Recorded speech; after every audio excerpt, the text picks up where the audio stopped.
తెలంగాణ అనేది ఎవరబ్బ సొత్తు కాదు. తెలంగాణ అనేది తెలంగాణ ప్రజల సొత్తు.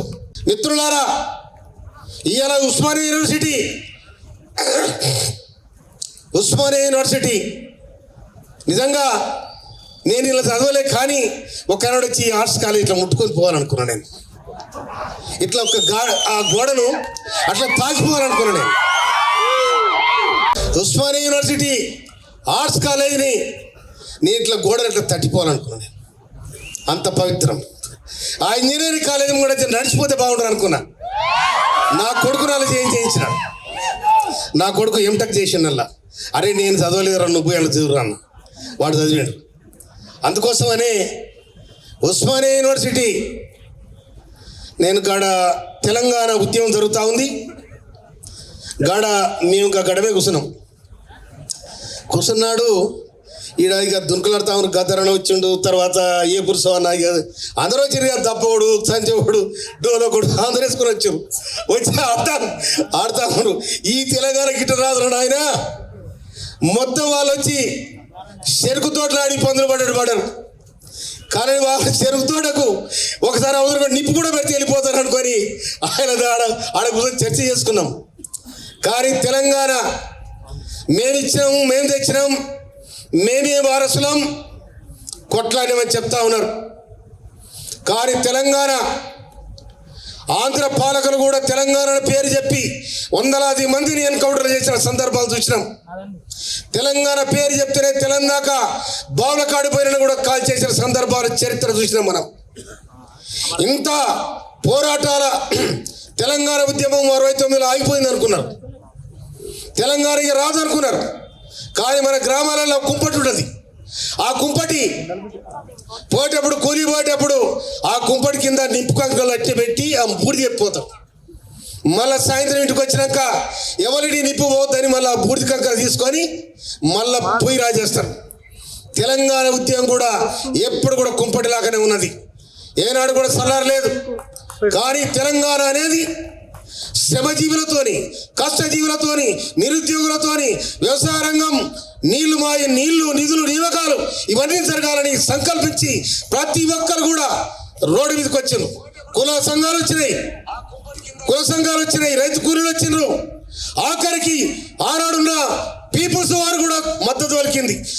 ఈనాడున్న మావోయిస్ట్ పార్టీ కూడా తెలంగాణ కావాలని సంకల్పించింది. కనుక ఇన్ని పార్టీల మద్దతు కాబట్టి ఇలా తెలంగాణ వచ్చింది. లేకపోతే కల్వకుంట్ల చంద్రశేఖరరావు కుటుంబమో, లేకపోతే ఎల్ఏ కుటుంబం, మల్లయ్య కుటుంబం తెచ్చింది కాదు. అందుకోసం మరి కేంద్ర ప్రభుత్వం కూడా ఆనాడు యూపీఏలో ఉన్న చైర్మన్ సోనియా గాంధీ డిసెంబర్ 9 తారీఖు నాడు 2009లో తెలంగాణ ప్రకటించడం జరిగింది. ఆ ప్రకటించిన నాడు మేమందరం అనుకున్న తెలంగాణ వచ్చింది రాని, కానీ మళ్ళీ కొన్ని కొర్రీలు పెట్టినా కూడా తెలంగాణ ప్రకటించడం జరిగింది. కానీ తెలంగాణ తెచ్చింది. ఒకవేళ తెలంగాణ మీరే తెచ్చిండ్రు అనుకుందాం, సోనియా గాంధీ దగ్గరికి ఎట్లా పోయి రెచ్చిన వీళ్ళు? హరీష్ రావు పిల్లలు, కవిత పిల్లలు, కేటీఆర్ పిల్లలు, ఒక బుడబుడు కుక్క పిల్లలకు పోయిన అందరూ. మేము ఏంద్రకి వీళ్ళు పోతున్నారు, మేము కొట్లాడింది మేము ఈ పిల్లలు తీసుకుని వీళ్ళు పోయిన మా పిల్లలు, మాకు మరవలు, మా ఇంట్లో జెండ పట్టుకొని వచ్చి అనుకుని కూడా మేము అలా అనుకున్నాం. కానీ ఇలా వచ్చాయని ఒకరి మాట మాడుతున్నాడు. కనుక తెలంగాణను ఆగం చేయాలని ఇంకో మాట కూడా చెప్తాను నేను. తెలంగాణ ఉద్యమంలో వాళ్ళకి ఎంత కావాలో అప్పుడే చదువుకున్నారు. ఉద్యమం పేరు మీద ఒకడు వచ్చి పద్మాలక్ష్మి కూడా చెప్తాడు, ఒకటి లగడపాటి గోడలు చెప్తాడు. పొద్దున్నదాకా ఎక్కాలి, సాయంత్రం పోవాలి, పని తెచ్చుకోవాలి. ఇట్లా వాళ్ళు మొత్తం మూడలు కూడబెట్టుకొని తెలంగాణ వచ్చినాక ఇక వాళ్ళు ఏం చేసిరి? ఏరు ఎక్కడుంది, ఏట్ల ఇసుక ఎక్కడుంది, ఏట్ల ఇసుక ఎక్కడుంది, మొత్తం ఆ తుంగతిరిసే పాటు వాడకూడదు దొంగ. వాడు తుంగతిరిసే పాడాడు మొత్తం. మొన్న ఎన్నికల కన్నా ముందు మా దగ్గర పెద్ద ఏరు పోయింది. ఆ ఏరుకు నడి సెంటర్లోకి వెళ్ళి 3 కిలోమీటర్ రోడ్ వేసిండ్రు. ఒరి ఏమో నేను ఎన్నికలు అవుతున్నాయి, ప్రచారం అవుతుంది, ఇదేంద్ర మీరు రోడ్ వేసిండు ఎట్లని మడత తీరుతాడు, రోడ్ లేవు, ఎట్లా రోడ్ వేసిన వాడు ఏంద్ర ఈ రోడ్ వేసిన నేను అడిగితే గట్టి వేస్తామన్నారు. నువ్వు ఎట్లేస్తావు చూడు మీరు రాగురు అనుకుని ఎన్నికలు అవుతారని చెప్పిన నేను. ఎన్నికలు కాగానే ఈ రోడ్డు మొత్తం తోవేకపోతే చూడరా నేను మంత్రుడు గారు అని చెప్పిన. నేను రిజల్ట్ రాలే జేసీబీలు వైరు తోవేస్తూనే ఉన్నాయి. అంటే ప్రజల తిరుగుబాటు అట్లా ఉంటుంది. కనుక 2014 తెలంగాణ వచ్చినాడు ఇదే గడ్డ మీద తెలంగాణ ఉద్యమాలు ఎన్నో జరిగిన ఇక్కడ మహాసభలు. ఆ సభల సందర్భంగా అందరూ అనుకున్నాం తెలంగాణ వస్తే తెలంగాణ నీళ్లు నిధులు నియామకాలు, ముందుగా నియామకాలు జరుగుతాయి, ఆ తర్వాత నీళ్లు జరుగుతాయి, ఆ తర్వాత జరిగే కార్యక్రమం అంతా జరుగుతుంది అనుకున్నాం. కానీ ఎక్కడ జరిగింది? మొత్తం నీ బిడ్డ ఒక్కసారి ఓడిపోతే తీసుకుపోయి ఎమ్మెల్సీని చేసినావు, నీ అల్లుని మంత్రివర్గాలు పెట్టావు, నీ కొడుకును ఇంకోడు వాడు చెట్లో పెట్టాడు, వాడు గుడిలో పెట్టాడు, ఈ అందరి కూడగొట్టి మంచిగా జమ చేసుకున్నావు, నీ కుటుంబం బాగైంది. కానీ నిరుద్యోగులేరు. యాదయ్య ఉరి పెట్టుకొని వచ్చిండు, శ్రీకాంతాచారి ఉరి పెట్టుకొని వచ్చిండు, వేలాది మంది ఎవరులైనరు. వాళ్ళ ఫలితమే ఇవాళ మీరందరూ కూడా శవాల మీద పేరాలు ఏరుకొని ఇవాళ మీరు రాజ్యాన్ని తీయలేరు తప్ప, లేకపోతే మీరు ఉత్త దీపోలే. అందుకోసమనే 2018 చూసినారు. 2018 అయ్యే ముందు ఒళ్ళు మైనది ఇది ఏంద్ర, కొరువులు లేవు, ఏమి లేవు, ఎక్కలేదు, ఇది ఏం చేస్తుడు ఈ రాజ్యం ఏంద్ర అనుకున్నారు. కనుక 2023 దాకా అనుకున్నారు. ఈయన పని పెట్టాలంటే ఇట్లా కాదని అనుకున్నారు. సప్పుడు చేయలే.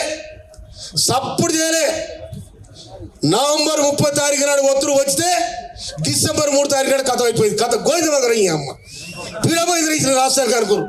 నిజంగా నేను మళ్ళీ అదే ప్రభుత్వం ఉంటే నయా నైజాములు చూసేవాళ్ళం, మనం రజాకారులను చూసేవాళ్ళం. ఊరికొక్క రజాకారు బయలుదేరుతుండే. అప్పటికే వాళ్ళు ఊరికి నలుగురు తయారు చేసుకున్నారు. ఒకడు ఉసుక దొయ్యాలి, ఒకడు పెళ్ళమోడ మధ్యన పంచాయతీలు పెట్టాలి, ఒకడు భూములు గుంజాలి. ఈ విధంగా గ్యాంగులు తయారు చేసుకొని ఈ వ్యవస్థనంతా సర్వనాశనం చేసి, అందుకోసం ఇవాళ మేము వస్తే ఇది ప్రాజెక్టులు కడతామని చెప్పారు. ఆడ ప్రాజెక్టులు కట్టింది మీరు. నాగార్జున సాగర్ 1956 జవహర్లాల్ నెహ్రూ ఫౌండేషన్ వేసాడు. జూరాల ప్రాజెక్టు 1982 ఇందిరాగాంధీ ఫౌండేషన్ వేసింది. పివి నరసింహరావు మన శ్రీశైలం ప్రాజెక్టు, పోచంపాడు ప్రాజెక్టు, వీళ్ళంతా ఆనాడు జవహర్లాల్ నెహ్రూ ప్రధానమంత్రి అయిన తర్వాత రెండో పంచవర్ష ప్రణాళికలో వ్యవసాయ రంగాన్ని ప్రాధాన్యత ఇవ్వాలని చెప్పి వాళ్ళు ప్రాజెక్టులు నిర్మాణం చేసిండ్రు. ప్రాజెక్టులు నిర్మాణం చేసిన తర్వాత పండించిన పంట ఎక్కడ పోవాలంటే ఆనాడు గోడాములకు 1958లో గోడాములు నిర్మాణం చేయడం జరిగింది కాంగ్రెస్ పార్టీ, జవహర్లాల్ నెహ్రూ. కానీ మీరు ప్రాజెక్టులు ఎడగట్టి చెప్పు, ఇక మేడిగడ కాడ కడితే త్వరపడదు, బొర్రెపడది. ఆ బొర్రెలు కేటీఆర్ నాకేమంటే అలా పోయి తలకాయ పెట్టి చూసుకున్నా బొర్రెల. కేటీఆర్, కేసీఆర్, మీ పిల్లలు అందరు పోయి మా తాత కట్టి బొర్రె ఇట్లా ఉందా చూడు బొర్రె. ఈయన ఎవడన్నా బురా చేసుకుంటే ఇల్లు కట్టుకుంటే బురా చేసుకుంటే గట్టి కూడా తవ్వుతాం. వరి ఏమో ఉట్టిన నీళ్ళ మీద ప్రాజెక్టు ఉంటుందా? ఉంటుందా? కనుక కోట్ల రూపాయలు కొల్లగొట్టినరు. కనుక మిమ్మల్ని జనం తొక్కిసి పెట్టారు. కనుక అందుకనే ఇలా నిరుద్యోగులు ఎవరైతే ఉన్నారో సంతోషపడతా ఉన్నాం. కాంగ్రెస్ ప్రభుత్వం వచ్చింది 1974లో ఇందిరాగాంధీ రాజ్యం ఉన్నాడు. హరిజన గిరిజన మహాసభలు పెట్టి, బీసీల సభలు పెట్టి భూములు వచ్చింది. 71లో భూ సంస్కరణ తీసుకొచ్చి 73లో అమలు చేసింది. ఇక్కడ పేదలందరూ కూడా భూములు లేని వాళ్ళ పెంచాలనుకుంది. దొరల భూములు గుంజేసుకుంది, దాతల భూములు గుంజేసుకుంది, జాగీర్దారుల భూములు జబర్గా గుంజేసుకొని ఇవాళ ఏమన్నా ఎకరమో 2 ఎకరాలు అర్ధెకరమో ఏమన్నా ఎస్సీ ఎస్టీలకు ఉందంటే అది ఇందిరాగాంధీ మంచిన భూమే తప్ప ఎవడిచ్చిన భూమి కాదు. వీళ్ళేం చేశారు? మొన్నటిదాకా సిద్దిపేటలో తోళ్ల పరిశ్రమ కానీ దాదాపు 25 ఎకరాలు ఉండే. సిద్దిపేటలో ఒక ఈ హరీశ్రావు ఏం చేసింది? కలెక్టర్ ఆఫీసర్, ఎస్పీ ఆఫీసర్ కట్టాడు. కథ దాదాపు కోట్ల రూపాయల విలువ చేసే భూములు మొత్తం కథం చేసిన వీళ్ళు. ఈనాం భూములు, మాదిగల భూములు, మాలల భూములు, సబ్బడ జాతి ఎవరికి వచ్చినామని. తర్వాత ఇంకో మనం కూడా ఏమనుకుంటాం, కొత్త రాజ్యం వస్తే అరే మాకు ఇండ్లు వస్తాయి, ఇంత భూములు వస్తాయి అనుకుంటాం. కానీ ఈడో చేంజ్ చేసాడు. ఏం కట్టించారు? ఇల్లు కాదు, బొందల గడ్డలు, శ్మశాన వాటికలు, వైకుంఠ ధామాలు. ఇగో వీళ్ళ ప్రభుత్వం ఇది. అందుకోసమని ఆ సర్పంచులు కూడా బిల్లు రాక వాళ్ళు కూడా చచ్చిపోయారు. ఇవాళ మొత్తం అసెంబ్లీలో ఏమో మేమే మొత్తం దీన్ని వ్యవస్థనంతా నిర్మాణం చేసినామని వాళ్ళు పెద్ద పోదు కొడతా ఉన్నారు. అందుకోసమని ఇలా తెలంగాణలో కాంగ్రెస్ పార్టీ 2023లో ప్రారంభమైన తర్వాత రేవంత్ రెడ్డి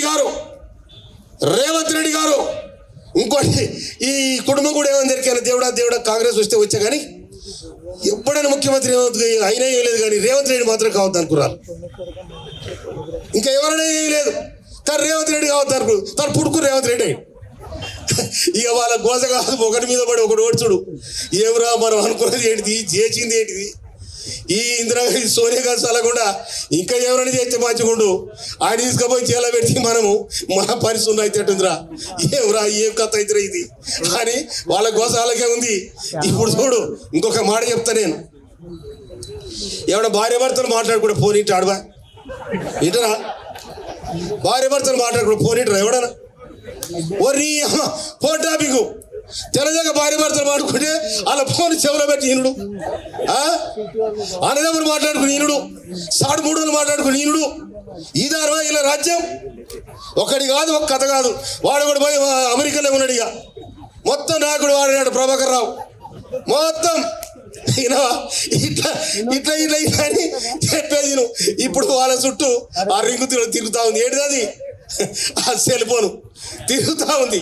వరకు నన్ను కూడా ఫోన్ టాప్ చేసినట్టు నేను భువనగిరి కలెక్టర్ ఫోన్ చేసి ఫోన్ చేసిన, సార్ గీడ ఒక పని చేయాలి సార్ అంటే, సార్ నీ ఫోన్ టాపిక్ అది ఎందుకంటే నేనన్నా, మరి ఇతర టాపిక్ ఎందుకంటే నేనన్నా. ఐదారికి ఇంటికి వచ్చిన టాప్ తెలిసింది, అసెంబ్లీకి వచ్చినాక టాప్ తెలిసింది. కనుక ఎవరు తోడుకున్న బొందవాడు పడతాడు, ఎవరు తోడుకున్న బొందవాడు పడతాడు. మిమ్మల్ని రాజ్యం వెళ్ళి డెమోక్రసీని కాపాడండి, ప్రజాస్వామ్యాన్ని కాపాడండి, పరిపాలన చేయమని చెప్తే మీరు ఆలుమొగల ఫోన్లు వింటారు, ఆనందముల ఫోన్లు వింటారు.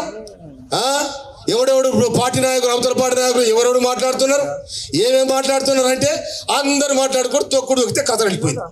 ఇంకేడదా? అందుకోసం మిత్రులారా, మన రేవంత్ రెడ్డి గారి ప్రభుత్వం, రేవంత్ రెడ్డి గారు అదొక నిప్పు కనుక.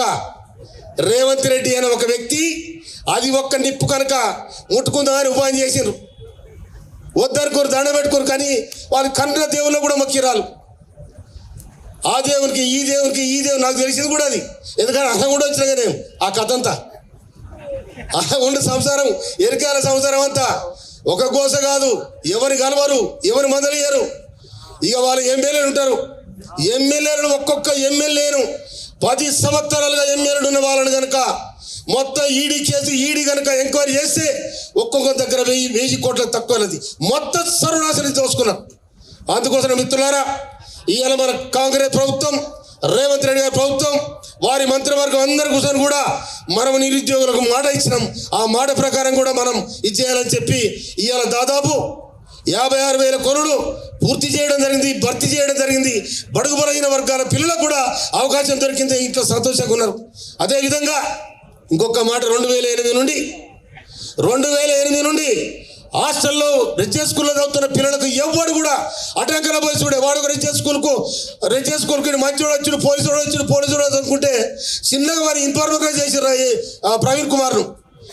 ఏముంటుందో చూసినా పో అని. పోలీసుడు కదా ఈ కథ చేసేది.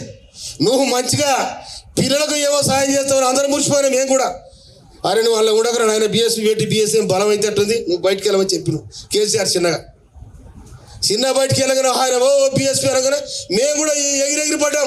ఇదేమన్నా డెమోక్రసీలా ఒక బహుజన రాజ్యం వచ్చే అవకాశం ఉంది కదా, ఒక ఐపీఎస్ ఆఫీసర్ కదా, అరే నమ్మకం అని విద్యార్థులు, నిరుద్యోగులు అందరు కూడా అటు మాలోళ్ళు, మాదిగోళ్ళు, బీసీలు, ఓసీలు అందరూ అరే ప్రవీణ్ చుట్టూ తిరగడం మొదలుపెట్టి వారి అటు తిరిగి అలా చేరారు. అమ్మ ఈ దొంగలకు కూడా చేరు ఆయన, ఇది కథ పెట్టిరు కదా అనుకున్నాను నేను. కనుక ఇన్ఫార్మర్ పెట్టి మొత్తం హాస్టల్ సొమ్ము మొత్తం కథ పెట్టారు. ఇవాళ అదే రేవంత్ రెడ్డి గారు ఎన్నడు లేనిది ఎవడు చూడండి 40% కాస్మెటిక్ ఛార్జీలు, మెస్ ఛార్జీలు పెంచి ఇవాళ ఈ నెల 14 తారీఖు నాడు అందరు కూడా పోయి హాస్టల్లో తినాలి, హాస్టల్లో ఉండాలి. ఆ పిల్లలతో వాళ్ళకి కష్ట నష్టాలు తెలుసుకోవాలి, వాళ్ళ విద్యా వ్యవస్థను కూడా ఏ విధంగా వాళ్ళ ప్రోగ్రెస్ చూడాలని కూడా మాకు ఆదేశాలు ఇచ్చారు. మేమందరం కూడా ఎమ్మెల్యేలు, ఎమ్మెల్సీలు, మినిస్టర్స్ అందరూ కూడా పోయి హాస్టల్ చేసాం. ఎందుకంటే నేను కూడా హాస్టల్ బతికినాను కాబట్టి ఆ వేదన ఏంది, ఆ బతికేంది అనేది నాకు తెలుస్తుంది. అందుకోసమనే ఇలా బడుగు బలహీన వర్గాలు ఆదుకునే దమ్ము, ఒక ఆలోచన, ఒక సామాజిక న్యాయం. ఇంకొక మాట చెప్తున్నాను నేను, తెలంగాణ సాయుధ పోరాటంలో ఇసునూరి దొరతోని ఈ రంగం ఆడిన సాకలైనమ్మ పేరును ఉస్మానియా కోటి సెంటర్లో ఉండబడిన మహిళా యూనివర్సిటీకి సాకలైలమ్మ నామకరణం చేసిండు. అది సామాజిక న్యాయం. ఇలా ఎవరు చేస్తారా? అసలు సాకలైన పేరెత్తిర్రా, దోటికోర పేరెత్తిర్రా. వీళ్ళు వీరులు, ఒక్కొక్క వీరులు వాళ్ళు. ఇలా జానమ్మ, ఎవరా జానమ్మ? ఈశ్వరు రామచంద్రారెడ్డి గారి అత్త. ఆ జానమ్మ తూటాలకు దొడ్డి కొమరాయి నేల కొరిగిండు. అలాంటి మహనీయులను ఇలా రేవంత్ రెడ్డి గారు వాళ్ళ జ్ఞాపకార్థం ఇలా వరంగల్లో నిర్మాణం కాబోతున్న విమానాశ్రయానికి ఆ పేరు పెట్టాలని కూడా ఒక పరిశీలన ఉంది. అందుకోసమనే ఒక సామాజికంగా, ఆర్థికంగా, రాజకీయంగా ఈ వ్యవస్థను బాగు చేసినాడే ఈ సమాజం అనే ఒక నిర్మాణం అయితే డాక్టర్ బిఆర్ అంబేద్కర్ కలలు కన్నా, మహాత్మా జ్యోతిరావు పూలే వీళ్ళందరి కలలు కన్నా సమాజ నిర్మాణం జరుగుతుంది అనేది ఇంకొక మాట కూడా చెప్తున్నాను నేను. 1941లో ఆనాడు నైజాం సర్కార్లో ఉన్న కొత్వాల్ రాజ్ బహదూర్ వెంకటరామరెడ్డి గారు, ఆ రెడ్డి హాస్టల్ ఫౌండర్ అయిన ఆనాడే హరిజనులు తీసుకుపోయి సూరవరం ప్రతాప్ రెడ్డి హాస్టల్లో మీటింగ్ పెట్టి హరిజన మహాసభలు పెట్టి హరిజనులకు న్యాయం జరగాలని చెప్పిన మహనీయులు కూడా ఆనాడు ఉన్నారు. అందుకోసమనే ఈ వ్యవస్థ ఇప్పటికీ మారదాల్సిందంటే అలాంటి అభ్యుదయవాదుడు కాబట్టి ఈ వ్యవస్థ నడుస్తూ ఉంది. అందుకోసమని ఇలా కాంగ్రెస్ పార్టీ కూడా రేవంత్ రెడ్డి గారు వారు బహుజన విధానంతో, బడుగు వర్గాల విధానంతో వాళ్ళు ఈ రాష్ట్రాన్ని నడుపుతా ఉన్నారు. అందుకోసం మనం వారికి పూర్తిగా మద్దతు ఇవ్వాల్సిన అవసరం ఉంది. రేపు కూడా ఇంకోటి ఇక ఏం చేసిరు వాళ్ళు వెళ్ళి కాదు వాళ్ళది బొబ్బ పెడతావు అసెంబ్లీలో. ఈ బొబ్బ మారిపోయా నువ్వు ఈ 10 ఏళ్ళ నుంచి ఏం చేసినావు చెప్పండి. మీరు ఏడాది ఏం చేయాలంటే గాడ తుంగతుర్తిలా 300 కోట్లతోని ఇంటిగ్రేటెడ్ స్కూల్ ఇచ్చి నువ్వు వచ్చిన నువ్వు తీసుకుపోయి చెప్పేది నువ్వు. వాళ్ళకేమపడది, వాళ్ళకి ఇసుక పడది, నాకేమపడది, ఇసుక కింద నీళ్ళు పడి.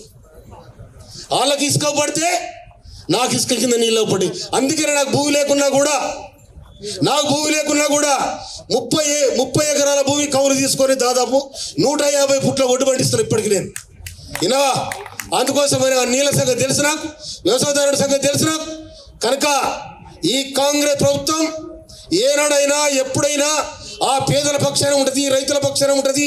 కార్మికుల ఇవాళ బిహెచ్ఎల్ కట్టింది కాంగ్రెస్ పార్టీ, ఐడిపిఎల్ కట్టింది కాంగ్రెస్ పార్టీ, ఆర్వీలు పెట్టింది కాంగ్రెస్ పార్టీ, ఈసీఎల్ పెట్టింది కాంగ్రెస్ పార్టీ. ఇవాళ మీరేం పెట్టినా? ఇవాళ మోడీ వచ్చిండు, మోడీ కూడా బాగానే వచ్చిండు, బాగా నున్నగా అవుతాడు మంచిగా. మోడీ గారికి నేను ఒక మాట చెప్తున్నా. మంచిగా మన ఆవుతుడు ముద్దాడు ఆవుతుడు. నేను మోడీ గారికి కూడా చెప్తున్నా, బీజేపీలో చెప్తున్నా, బరిద్రుడు కూడా ముద్దాడు. ఆవుతుడే ముద్దాడు, బరిద్రుడు కూడా ముద్దాడు. అప్పుడు ఒక సామాజిక కార్య మా భార్యను కూడా ముద్దాడు, మేము కూడా మురుస్తాం. నీకెక్కడ ఇవన్నీ వేసి గా పని చేస్తున్నారు. ఇలా 2004లో మన్మోహన్ సింగ్ ప్రధానమంత్రి ఉన్నాడు, రాజశేఖర రెడ్డి ముఖ్యమంత్రిగా ఉన్నాడు.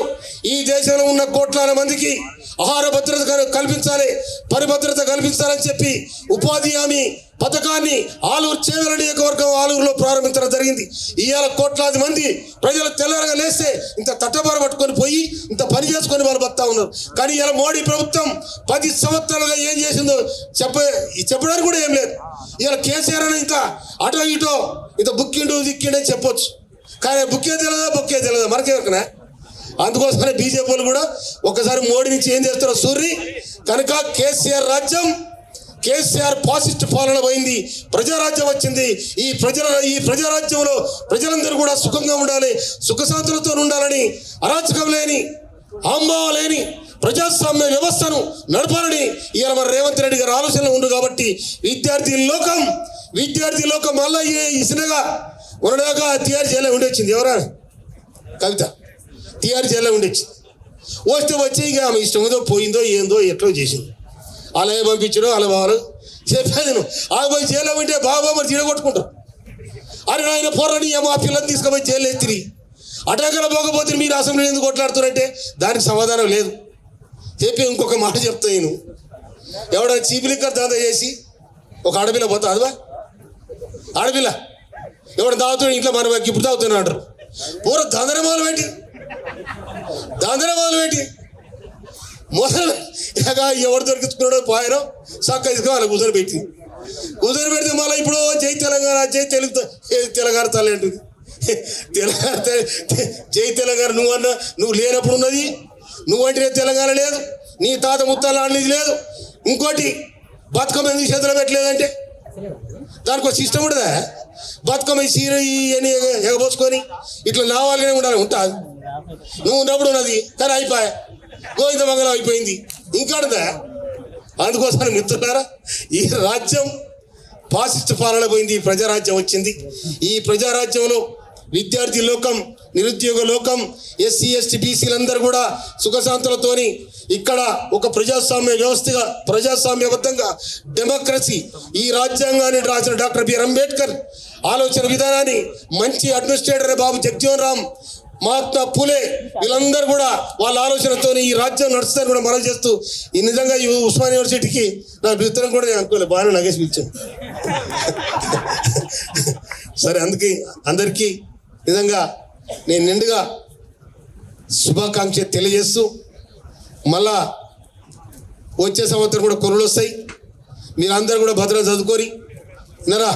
ఇంకొక మాట, ఇంతకుముందు ఇక్కడ చదువుకున్న ఎస్సీ ఎస్టీలకు స్కాలర్షిప్ వచ్చేది, ఇప్పుడు వస్తుందా? ఫెలోషిప్ వస్తుందా? బీజేపీ ఇస్తానరా?